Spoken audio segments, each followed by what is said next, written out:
Can the offensive line get worse? That is the question. Maybe is the answer, but we'll try to do a little bit more than that here on SNL. Andrew Locker with you, holding it down for Cody Stutes. We've been all over the place, working behind the scenes. I can promise you there's been a hell of a lot of stuff going on. Also tried the McDonald's snack wrap today. Talk about that a little bit later, but let's talk about this Texans offensive line. Shout out to Bob Tack for sponsoring the segment. Bob's been doing his thing around here for 45 years, and we'll get into a way that you can get involved with that. But let's start out with the Texans offensive line. It's been really, historically, the offensive line has been a popular topic around here for a while, and more times than not, it's for bad reasons. Don't feel good about the offensive line. The last time that there was a decent feel about the O-line, I would say was maybe heading into last year, and that came tumbling down relatively quick. And I think that was based more on investment and perhaps hope, and a notion that I think is kind of still around, more so than actual tangible stuff that we'd actually seen with the offensive line. And I think a lot of last year was, well, it can't get any worse. And those were very dangerous words because it did get worse. And Nick Caserio said at his media availability during the draft that, there weren't any wholesale changes on the offensive line. When I asked him about the way that they've evaluated, I don't know what wholesale means to Nick Caserio, and I don't pretend to have a better vocabulary than Nick Caserio or a better understanding of all of these terms that he uses and terms that may be used to talk about mindsets or approaches. But you got rid of 3 guys that were starters on opening day last year. You brought in a new offensive coordinator. You brought in a wide array of guys. There's a ton of new faces that we'll get to in a second. And you fired the coach. So if that's not wholesale, I don't know what wholesale is. But I don't pretend to know more than Nick Caserio. But I would describe, with my opinion, I would say that this was a wholesale change on the offensive line. Now, does it result in them not being worse? Your guess is as good as mine. The iron sharpening iron thing is getting tested. And getting rid of Laramie Tunsil is, they hope, addition by subtraction. And there is a culture change on the offensive line. And there's a couple of things that you can look to that I think exemplify that the most. But let's get into the actual guys that are going to be on the offensive line, what to expect from them, how optimistic we are, and how they're looking as the SNL position preview continues with the most polarizing position group of all offensive lines. Starting with Cam Robinson. So shortly after the Texans traded Laramie Tunsil, they signed Cam Robinson. Cam Robinson, been in the league for a while. He's had some rough years. He's had some okay years. Some of the advanced stat nerds say that the offensive line stats were not friendly to him last year. But there is hope that Cam Robinson can be a stopgap guy and hold it down. I know Sam and Steve don't believe in sacks allowed being the end-all, be-all for offensive linemen. And Cam Robinson last year with the Vikings, he was okay. Not great, okay. And okay would be good enough with where the Texans are. Now, in a perfect world, maybe Cam Robinson gets beat out by one of the younger guys. But based on the money that they gave him, based on the fact that they signed him immediately after Laramie Tunsil, I think they feel good about Cam Robinson. Now, that's the okay news. The bad news is what they feel good about on the offensive line hasn't paid off. I'm not trying to bring up old stuff. We're trying to move ahead and try to think about better days on the offensive line. But they liked him should not make you feel great when it comes to the offensive line. But I do think that Cam Robinson and him being on the market probably maybe didn't factor in, but it was something they thought about when they traded Laramie Tunsil. They didn't just trade Laramie Tunsil and say, oh, there's Cam Robinson out there. They probably said, okay, if we get rid of Laramie Tunsil, then what? And I'm sure Cam Robinson was one of the guys that they looked to, and it allowed them to feel a little bit comfortable about getting rid of Laramie Tunsil. So Cam Robinson, probably, if you look at the 5 guys that we're talking about as starters right now, he is the one guy that you would probably think is most likely to be a starter at left tackle. Do with that what you will. But Cam Robinson is the first guy that we talk about on the offensive line. Next, Blake Fisher. Second year Blake Fisher. Now, Blake Fisher last year, he got some valuable experience. Stute said that he looks like he's in better shape. I didn't really notice like a huge transformation. But Blake Fisher is a guy who might get pushed by Ariante Ursary, who we'll get to in a sec. But you don't feel awesome about Blake Fisher. You don't feel awful. There's hope there, but you don't feel awesome about Blake Fisher. And there's probably going to be some painful moments for Blake Fisher in training camp when he's going against Will Anderson and Danielle Hunter. But they felt good enough about Blake Fisher last year, despite the fact they had all they were invested in at tackles, to draft Blake Fisher in the second round. Again, just because they like it doesn't mean it's a good thing on the offensive line. But you would hope that proactive move ends up paying off, and Blake Fisher has a chance to be your starting right tackle. He has a chance. Next guy, been here for a while, Titus Howard. Titus Howard went from perhaps the left tackle of the future to the right tackle to a very, very handsomely paid right tackle to tackle, then guard, then tackle, then guard. Nothing great. And now it appears Titus Howard is the front runner to start at right guard this year. Now, he's had a lot to say about his mindset and what they're going to do. I would take that with a grain of salt, but it will be interesting to see if the guy who was basically shoulder to shoulder with Laramie Tunsil the last few years, what his mindset looks like when Tunsil is gone. Because Titus Howard doesn't have Laramie Tunsil's talent. He also doesn't take as good a care of his body as Laramie Tunsil does. So you can't really copy everything Laramie Tunsil does. And if you are, you probably just copy the way that he takes care of himself. But now Titus Howard is a guard. Now, is this just going to be a brief thing, or could Titus Howard establish himself as a really good guard in the NFL? Your guess is as good as mine.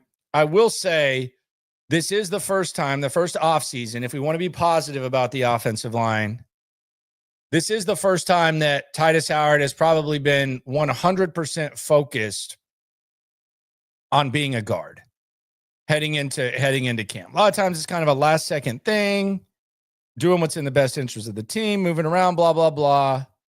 But now you got Titus Howard at guard. I don't feel awesome about it. Laken Tomlinson hasn't missed a start in damn near 9 years. Now, his 2 former squads, they're not high on him. They don't think he's very good. I do look at this as potentially a culture guy, maybe kind of like a Jimmy Ward, Azeez Al-Shire type on the offensive line. Although I don't know if he has as much left in the tank as they did when they arrived. But Laken Tomlinson, he seems to be the leader of the offensive line. He's the guy that gathers them up, and they seem to be really high on what Laken Tomlinson can bring to the table. And as kind of the face of the offensive line, you hear what Laken Tomlinson says. I know he did the interview with Texans radio. Laken Tomlinson appears to be ready to kind of be a leader and kind of lead by example. So he could be one of those veterans where his contribution is a little bit deeper in a perfect world than his on-field contributions. But he's the front runner to be the starting left guard. Then one of the biggest surprises of offseason activities, Jake Andrews. Jake Andrews, who new offensive line coach, coached in college at Temple, He went to New England. He got hurt. New England got rid of him. The Texans signed him. You didn't really know what to make of it. And then I'll be damned, you look up and this dude's the starting center the first time an offensive line goes on the field. That was one of the more surprising things of the offseason that I'm sure a lot of people don't care about. Like, it didn't quite lead Sports Center. But you're sitting here, you're wondering, what's the offensive line going to look like? How are they going to line up? And then you go out there, you're like, who the hell's that? Oh, that's Jake Andrews. Jake Andrews, right now, based on the small sample size of reps that we've seen, he is the starting center. And he's getting a large majority of the reps. So Jake Andrews, who knows? I want to see what it looks like when this guy actually has to block somebody. But when it comes to Juice Scruggs, Jared Patterson, he might have the leg up because they brought him in by choice. They have a history with him. And immediately, this guy is the starting center. So Jake Andrews, one of the more interesting guys that we got to keep a close eye on. Jared Patterson. Just mentioned him. Jared Patterson has been better than Juice Scruggs in the last couple of years. I think we would all agree with that. Jared Patterson seems to like the leadership type of stuff that comes with being an offensive lineman. He was one of the more accountable offensive linemen last year. The question is, how does he fit into this? Is he just kind of a flex center / guard? I could easily see a scenario where Jared Patterson ends up being the starting center. Matter of fact, I would almost bet on it. I think when all is said and done, I think Jared Patterson, who has the familiarity with CJ Stroud, they've been through a lot, who has been around this organization for a couple of years. If I had to bet on the starting center, I think Jared Patterson would be the starting center. I think he's eventually going to win that gig. Now, can he stay healthy? That's been another issue for Jared Patterson. Who knows? But I am buying Jared Patterson starting center stock. Then we have the big guy, the rookie, Ariante Ursery out of Minnesota. Now, I don't know what their vision is for him, whether they look at him as a left tackle or a right tackle, but he's a massive human being. He had some success at Minnesota, had a really good game against Abdul Carter. I think I've heard Aaron Wilson bring that up a couple times. And Ursery appears to be a guy that could maybe push Blake Fisher and maybe be called upon to start. But Ariante Ursery, if you read the reports, you see the reports, they really, really liked him. Again, don't know if that's good or not. I keep saying it. Maybe that makes you feel worse about it. But they were actually willing to trade a lot to trade up and get him, more than they did, to the point where they wouldn't have had as good of a draft as they did. So luckily, Caserio wasn't able to pull that off. But Ariante Ursery, it'll be interesting to see how he looks on the right side compared to Blake Fisher and how he looks on the left side compared to Cam Robinson. But he's your swing tackle. Like, I think it's safe to say that Ariante Ursery is your swing tackle. How good will he do? Stay tuned. But they seem to like what they got in Ariante Ursery. Austin Deculus is still here. I'll be damned. Austin Deculus, my goodness. The LSU product, he must just be one of those guys that's really good at giving them a look. Austin Deculus, we've actually seen him start games before. He's still here. Just kind of there. Just kind of a body. He's here. Don't really have much to add when it comes to Austin Deculus. But he's out there getting some reps late in practice, and I'm sure they think he's kind of a lunch pail type of dude. We'll get to the rest of the guys in a sec. First, though, let's talk a little bit about my friends at BobTech. I like Bobby. I like Reed. I like what they do because they keep you safe at work.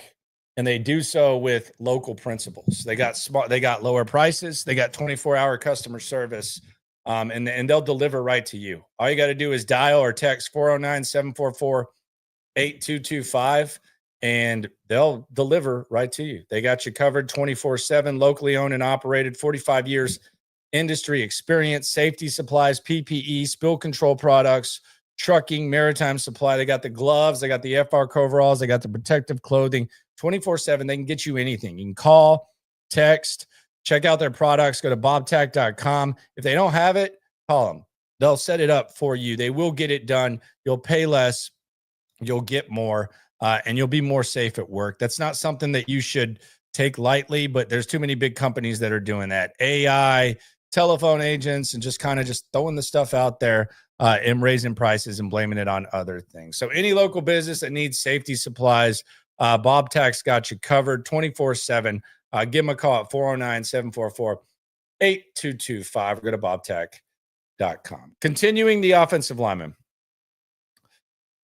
UPS. What is the UPS line that they always use? The UPS line. What can Brown do for you? It's kind of a question I have when it comes to this offensive line. Trent Brown. Trent Brown is a massive SOB. Not too long ago, Trent Brown was one of the most highly sought after free agents on the market at the offensive line. Texans actually had cap space at that time. A lot of people wanted them to bring in Trent Brown. He went to the Raiders, ended up flopping. Then he went back to New England. And he's kind of been stable with the inability to kind of stay healthy ever since. Trent Brown, I don't know if this guy's going to play or not. The injury that he had is one where it seems like a guy of that size and that age, it might take a while to get back. But that's not stopping him from being one of the most active guys on the practice field. And we know he has a history with Kaylee, and he has a history with Popovich, and he's played in that system. Whether it's Ursery, whether it's Fisher, Trent Brown is out there whenever team reps are going on, and he's watching as attentively as any coach and any player.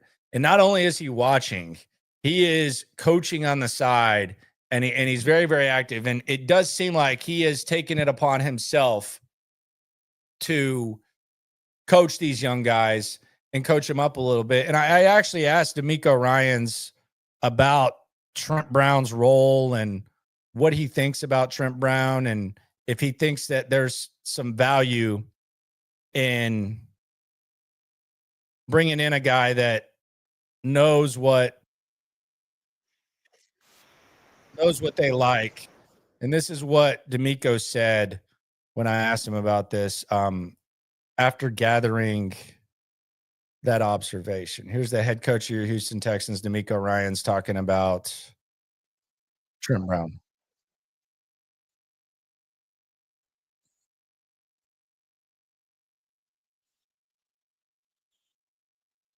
And the one thing for Trent is just about him getting healthy. So Trent is doing his work on the side, but you just see the type of guys that we like to bring in. Like, it's important to Trent as a vet to help out the young guys. So whatever he sees from a technique perspective, nobody's asking Trent to stand behind and talk to the young guys. It's just what he does on his own. He finished his work. It's important to him to pour into the young guys. That's what the league is all about, man. We stand on the shoulders of the guys who came before us and paved the way.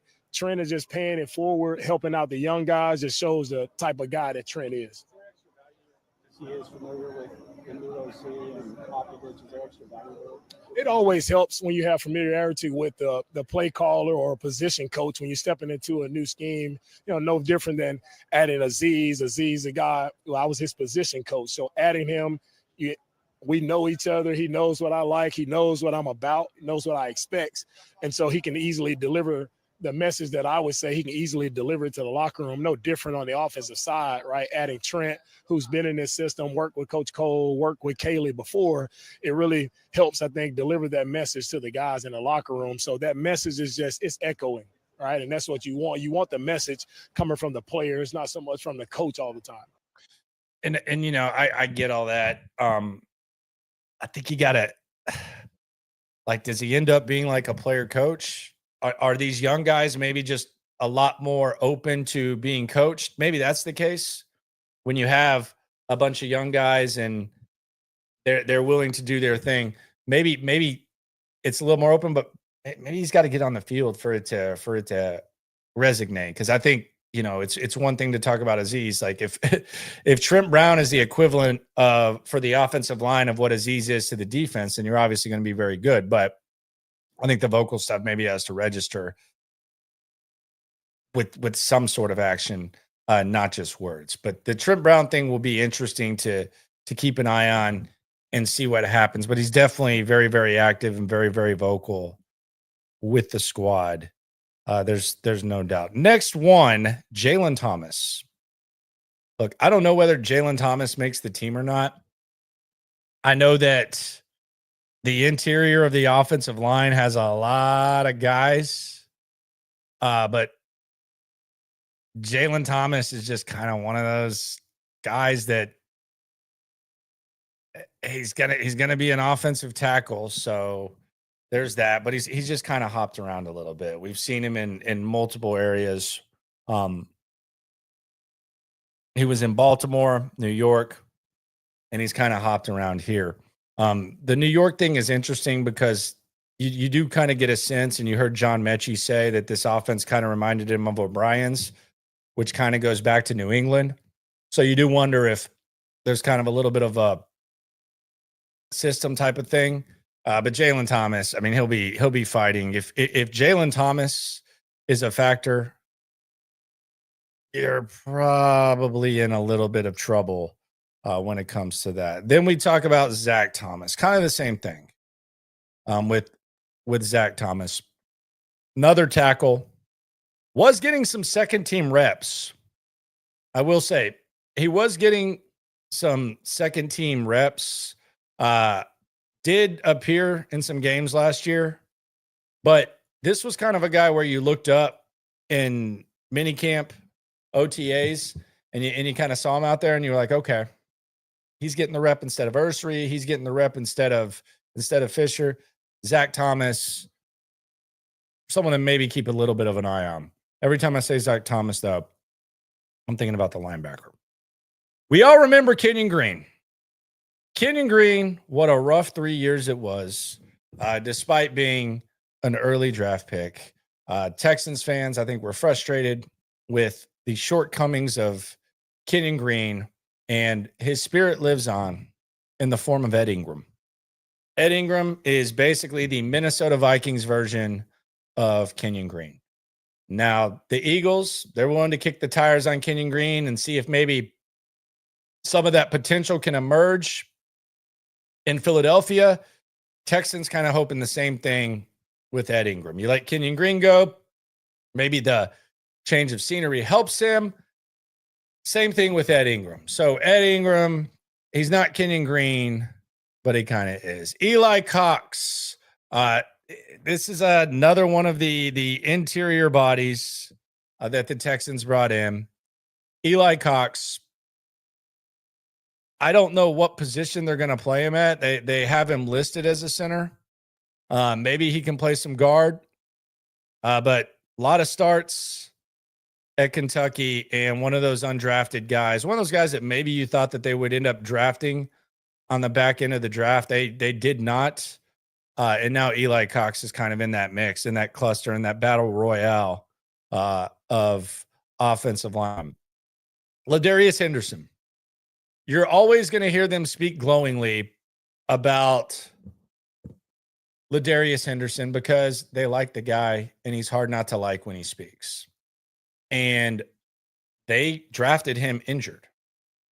And all they wanted him to do was work his ass off and try to get back onto the football field. That's what he's done.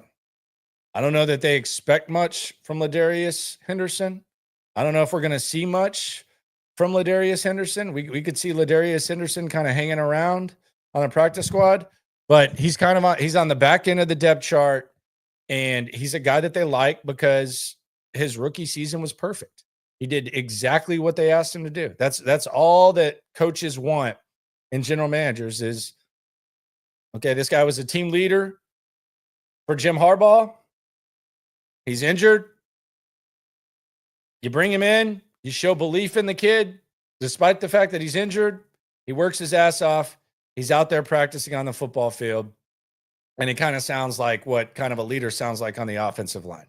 So they're never going to really knock Ladarius Henderson. I don't think he's much of a factor when it comes to actual playing time, but Ladarius Henderson is a guy that they like. Final guy, and I think this guy's kind of on the outside right now, and that's Juice Scruggs.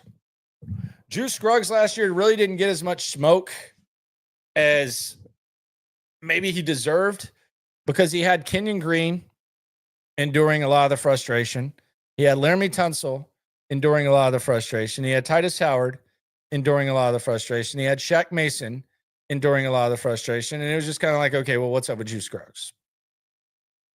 When I said that it was surprising to see Andrews go out there with the first team at center, it was just as surprising to see Juice Scruggs, not even with the second team and not even really with the third team, basically just holding bags. We didn't see much from Juice Scruggs.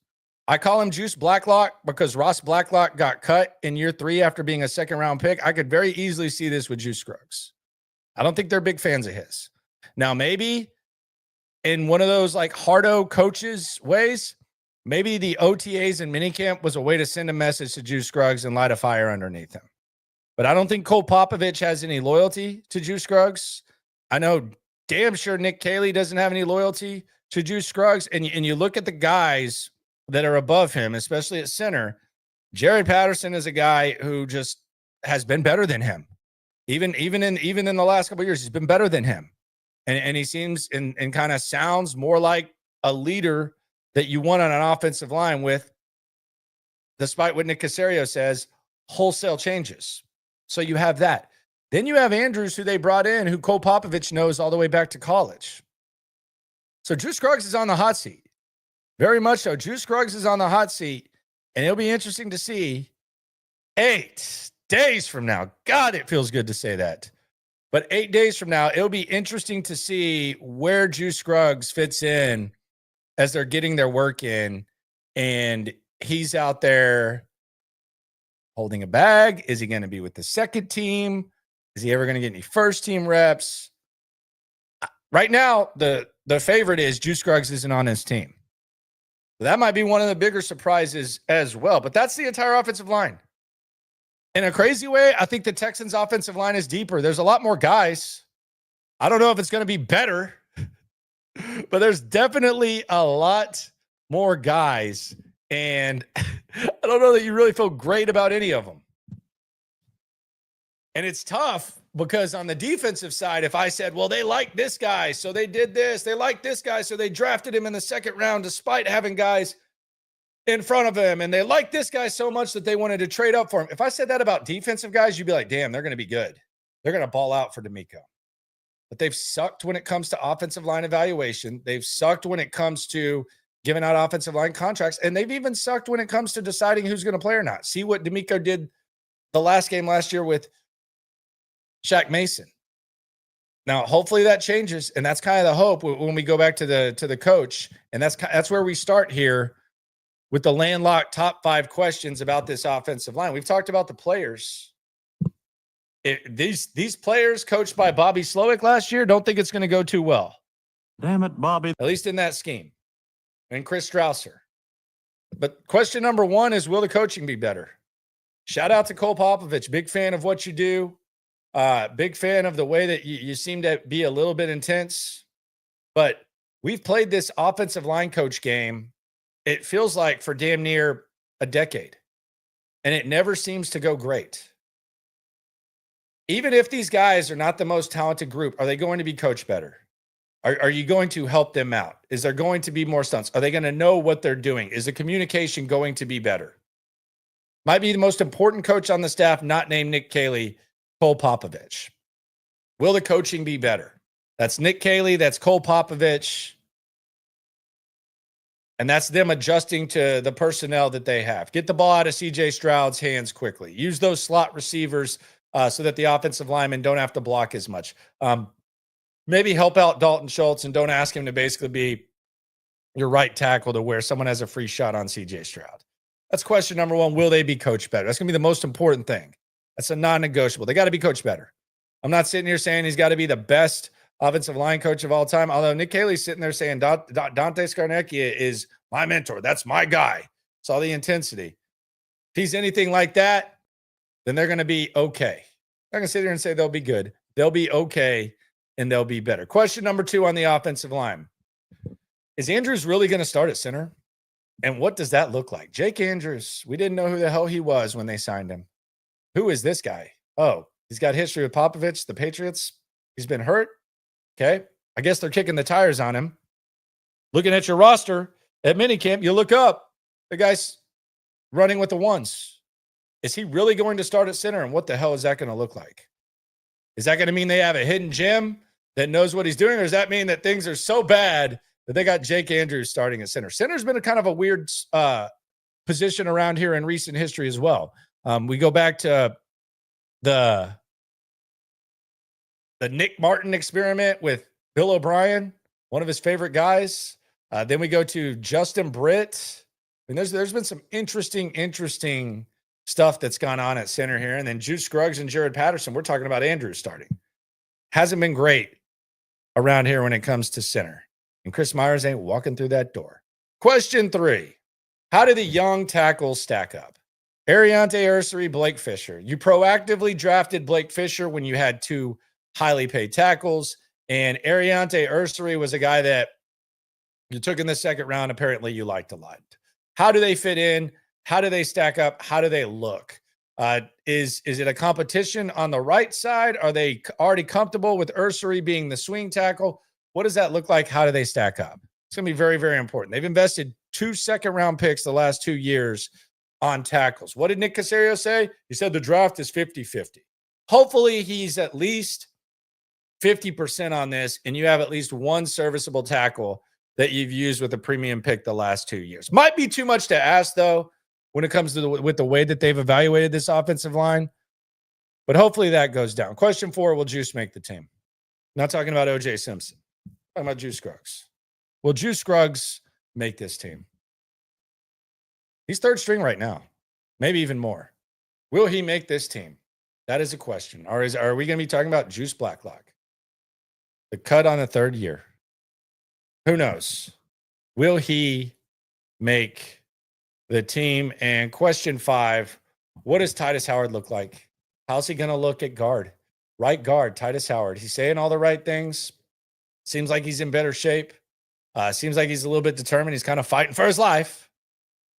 But what does Titus Howard look like at right guard? Those are the 5 offensive line questions. The most polarizing position group on this Texans team. One of the most scrutinized position groups in the entire NFL. What does it look like? That's the SNL position series offensive line edition. I'm glad we got through it.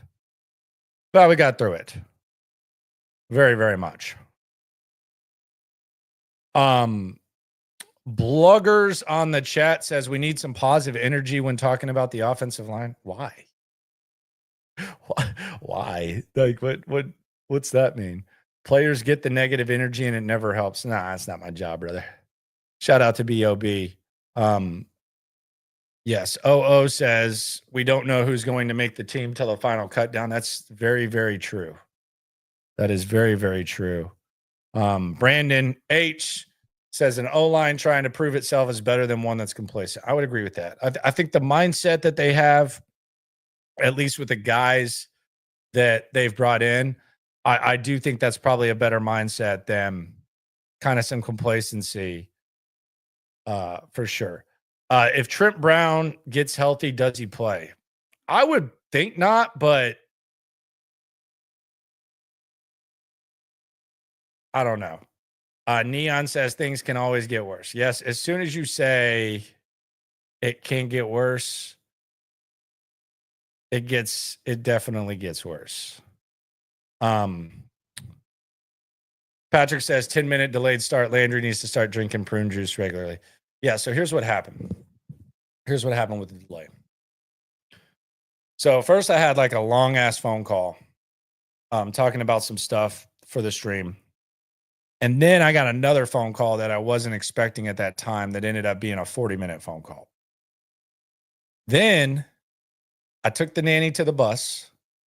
And right as I was about to leave, because I drop her off at the bus, some guy, and he was doing something that I think should be illegal. You know, when people try to wash your windows at the stoplight, I think that's just a little bit crazy. But this guy had one of the washers and he had like a thing and he was walking towards the bus stop. I don't know if someone honked at him or what. Couldn't have been that big of a deal. But all of a sudden, he's in the middle of the street. He's flipping off the guy. He's yelling. He's screaming, all that. And then I see him go over to the bus, like the clear area, and he like punches the window. And I'm just like, I'm about to head back home for the show.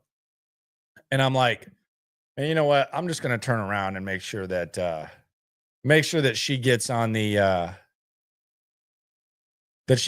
bus. Okay. So she did. And then I was like, you know what? Still want to go try the McDonald's snack wrap. So I tried it. And it was average. It was average. Just a little bit average. No, I didn't go through it for McDonald's. McDonald's was the drive right there. It was good. It was really, really good. Not really. It was all right. It's definitely better than it was, but it's nothing special. The Popeye snack wrap was the best wrap in the game.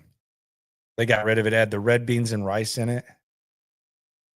And it had like the spicy chicken strips and the red bean and rice, kind of the light tortilla. That was the best in the game. But yeah, that's what that was. So we'll see how it goes. Appreciate everyone for rolling through. How do you feel about the O-line? Do you feel better or worse? Or have you just become apathetic? They say apathy is the worst feeling. Shout out to Bob Tech. Never apathetic. They got your safety needs. If you need it, be sure to check them out. And be sure to always remember, if the offensive line's better, if it's worse, if it's the same, we are 8 days away from camp. And when it comes to this Texan stuff, we're all in it together. Eat good, sleep good, be good. We'll talk Texans again soon. Thanks for watching, everybody. Not Stoots, but I got it down.